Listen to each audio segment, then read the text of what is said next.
which news did you in 2014? To be honest, if I broadcast for the rest of the night and then all the way through the night, I wouldn't be able to do justice to some of the momentous events that have occurred this year. This one, the Ebola virus, beginning in Africa, spreading, the US-led and financed coup in Ukraine, which overthrew the elected president and abolished democracy, set fire to the parliament, and threatened to kill large numbers of members of the parliament unless they voted to change the constitution. And then in March, the mysterious Malaysia Airlines Flight 370. Whatever happened to that aeroplane? Do you remember? They were always just about to find it. The Australian Prime Minister even went out on a boat himself in order to find it. These disasters struck Malaysia Airlines twice. Who shot down the Malaysian airliner over the war zone in Ukraine, and why was it flying there in any case? Of course, the crisis over Ukraine is still continuing. The people of Crimea, the Autonomous Republic of Crimea, voted to rejoin Russia, and that set in motion sanctions and economic blockade against Russia, which is now having a very serious effect. President Putin is putting a brave face on it, but the fall in the value of the ruble has been serious, and it's been a joy for the hawks and the neocons in Washington who are responsible for it.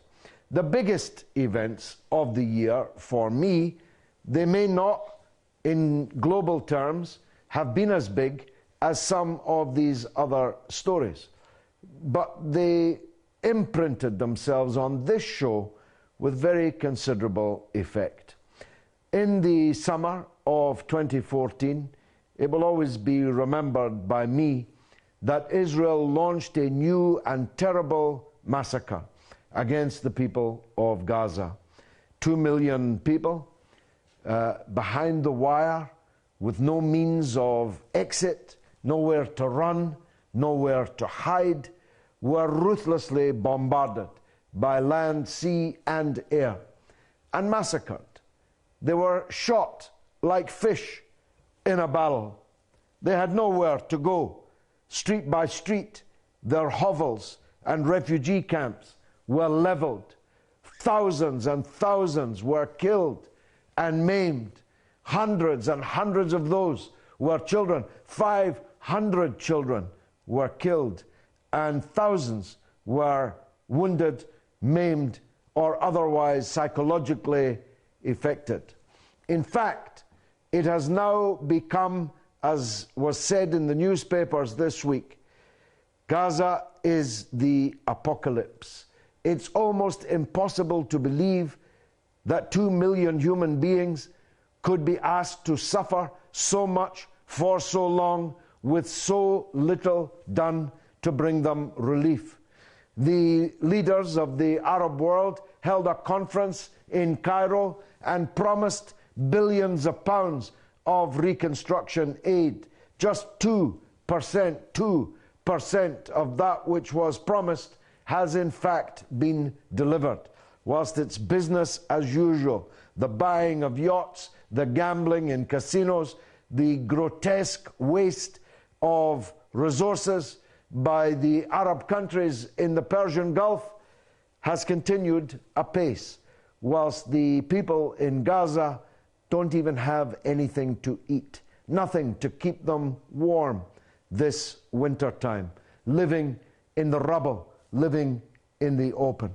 And in the summer of 2014, this sweep by what they call ISIL, a murderous, crucifying, mutilating, torturing, mass murdering gang, set off on a rampage across Iraq and found it very, very easy to acquire territory.